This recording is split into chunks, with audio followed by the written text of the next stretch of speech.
Sanhedrin Daf Mem Amud Aleph New Perek. Today's daf is sponsored by Maurice Dayan in honor of his niece, Aviva Bat Hayat. Okay. New Mishnah. Ayubat Kinot Sheva Akirot. In capital cases, the witnesses would come forward. They would examine them by asking seven standard questions they needed to answer. Be'ez Shavua. Which 7 year period did you see the crime? Right. So every 7 years is Shemitah. Every seven Shemitahs, every 49 years, there's Yovel. So which of those 7 year sets did this take place? Be'ez Shana, what year did it happen?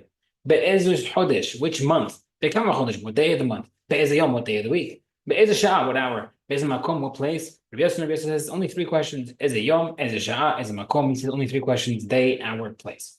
Now, Makina Timoto. Next question, they would ask other questions that are not standard, specific for questions. Do you recognize the victim? Hitratembo. Did you warn the guy you are accusing, the potential murderer? The guy did avodah zarah. They're trying to convict him for avodah zarah. They're asking him, what idol did he worship and how did he worship it? Meaning, some different avodah zarahs would have different ways of serving it. Some avodah zarah by stacking stones. That's markulis. Or would be literally defecating on the avodah zarah. That's the way to serve it. Shem We don't have that yet to think of. So what was he doing to service avodah zarah? Was he doing the correct one or not? Whoever increases those type of questions, those extra questions, are praiseworthy. And Ben Zakkai one time happened that he asked the witnesses regarding the figs tree that they were standing by. How were the stems? Were they thick or were they thin?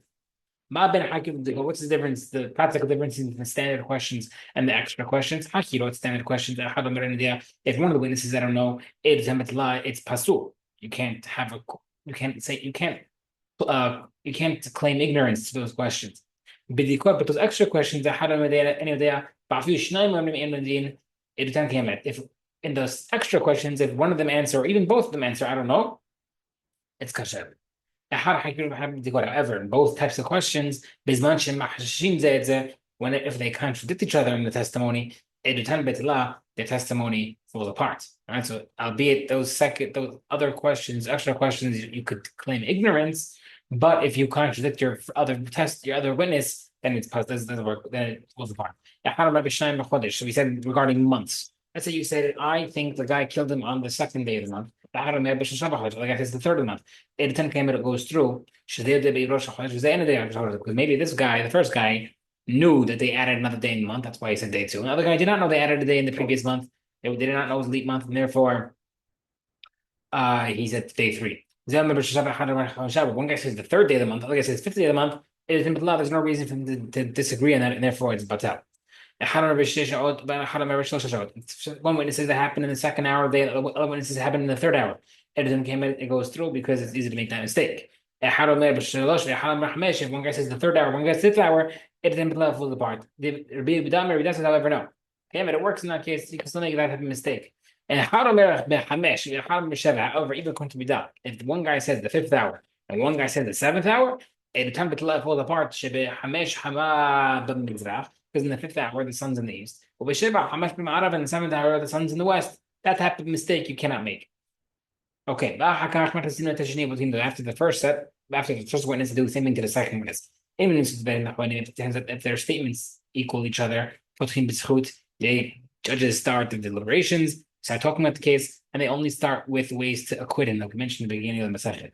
And if one of the witnesses say, I have an argument to say that the guy's patur, or one of the students ask, that I have a way to make him chayav, we quiet them. If one of the students say, I have a way to make him patur, the judges elevate him and put him amongst their own benches. He would not go down the entire day. If he had a good point, listen to him. Then listen to him. But even if the accused, the guy who on trial himself says, I have a way to make myself, I have proof that I can be patur. Listen to him. They only listen to him if he has something substantial to say.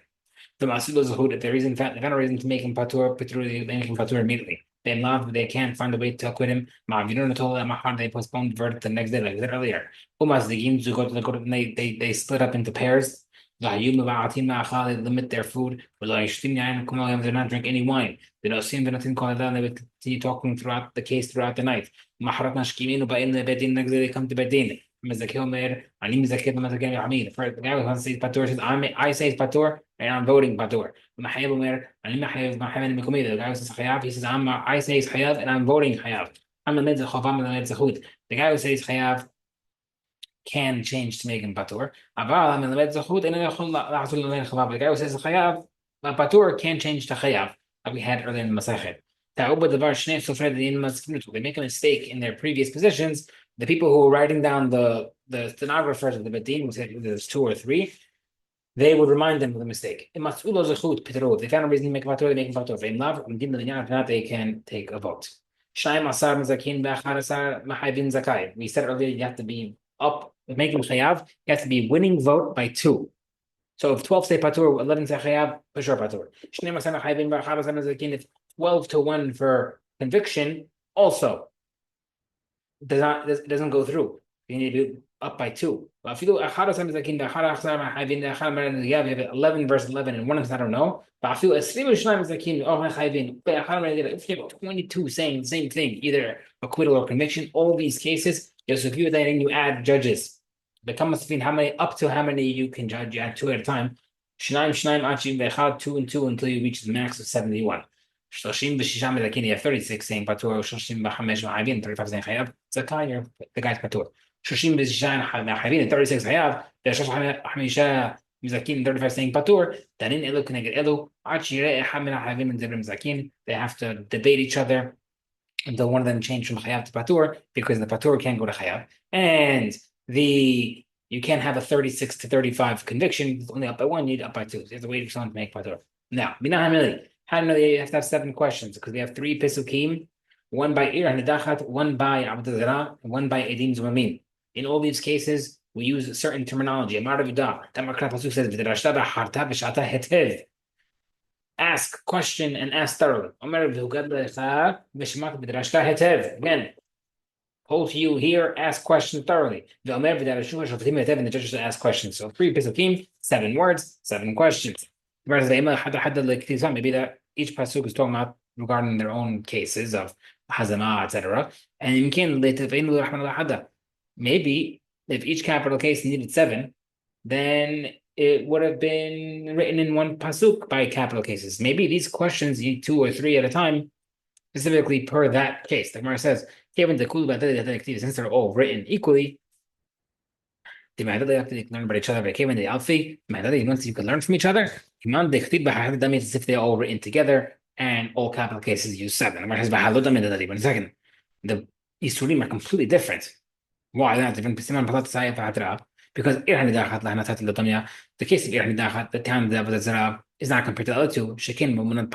Because the other 2 cases, a person who's Avodah Zarah or a person who's doing Idin Zumin, they don't lose their property. A city that gets burnt to the ground, the property gets burnt.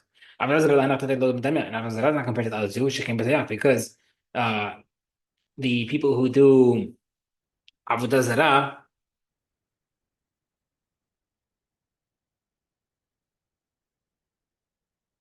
the people who do Ir Nidachat and people who do Hazama, they can get Serifan, and they can get Sayaf. Edin Zumin is not comparable to the other 2. Shekin says because they need a warning. And the other 2 cases don't. So these cases you can't just say, oh yeah, Sim Halachot, 7 questions. The Gemara says, the word hetev teaches you that they're able to compare the Pesukim. It's considered an open Gzirah Shava, meaning the words in the Pesukim are open and therefore are extra, seemingly. And that's how you're able to make Gzirah Shava to the Pesukim. And if it was not free, you'd be able to ask a question like we had earlier. The Gemara says, they are free. Because it could have just said, they shall ask and check.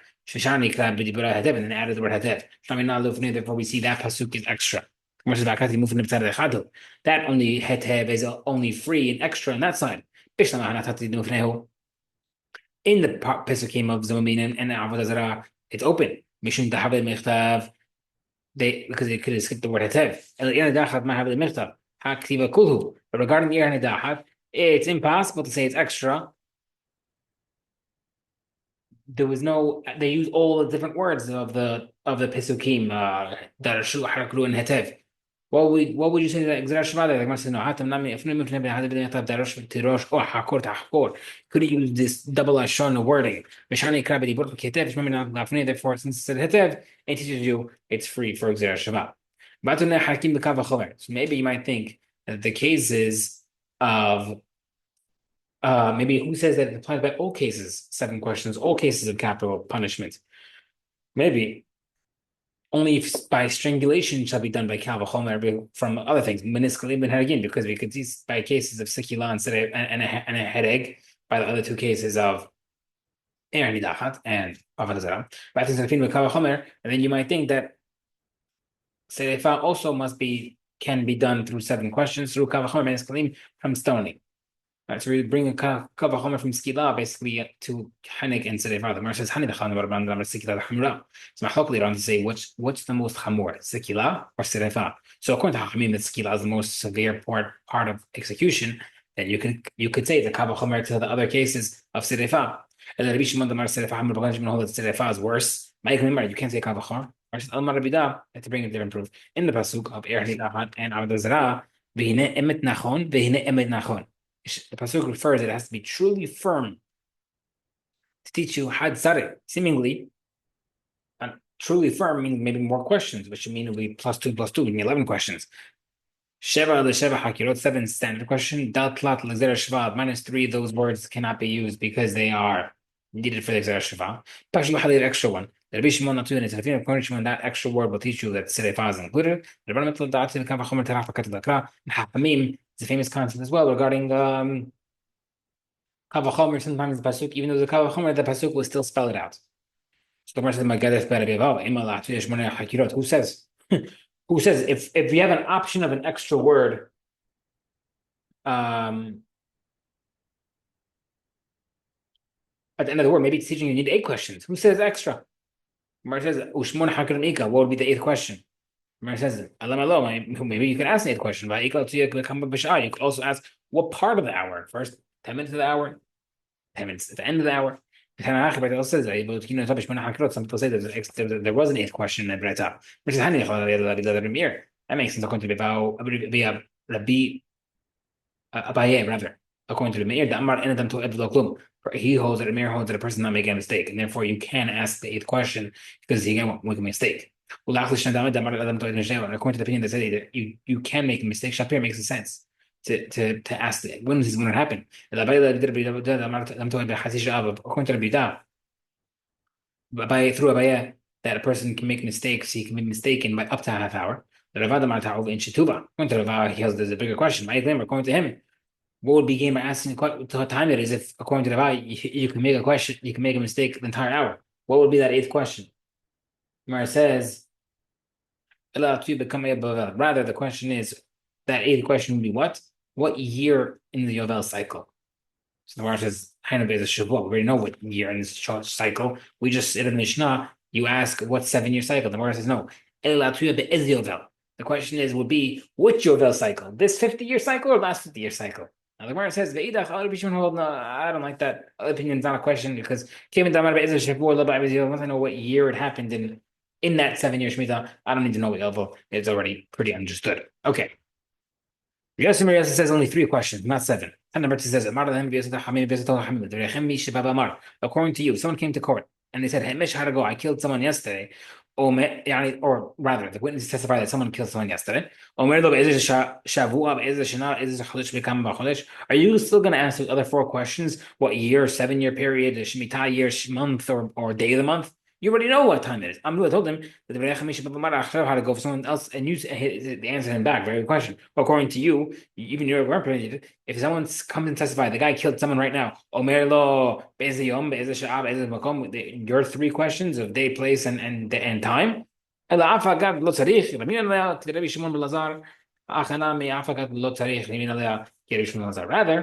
even though sometimes it may not be necessary to ask these type of questions, your 3 questions or our 7 full questions, we still ask the questions according to like Rabbi Shimon Lazar. We said earlier in the session, used to make the witnesses walk around a lot, tire them out, and lower their guard, and that's what we do as well. We ask questions just to keep keep their minds racing. Rabbi holds no. I hold that it can't happen that people are testifying on a murder that happened yesterday. People won't not common for people testifying saying, "Oh yeah, I just someone murdered someone outside." Not so common. Okay, and therefore his opinion of those three questions stand. Okay, the question is, Gemara says that Mishnah says that you have to ask the witnesses, did you recognize the victim? Gemara says,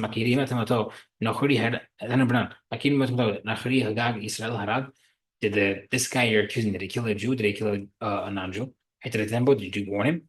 Not only do you have to warn him, did the guy accept the warning? Did he accept the punishment? Did he kill right after you warned him? So you have to warn him, not just warn him, you have to tell him what he's going to get punished with, what type of mitah, what type of death his execution he's going to get, and he has to murder within the amount of time right after that, a certain amount of time after that. What did he worship? Or about did he worship Peor or Merkulis? How did he worship it? Besides the standard worshiping of the Vezra, you also have the automatic chayav mitar as well. If he slaughtered a korban, if he burned the korban, if he poured libations on it, or if he bowed down to it, also chayav mitar automatically. Versus Amar Ula. I even know that a person has to be warned. Man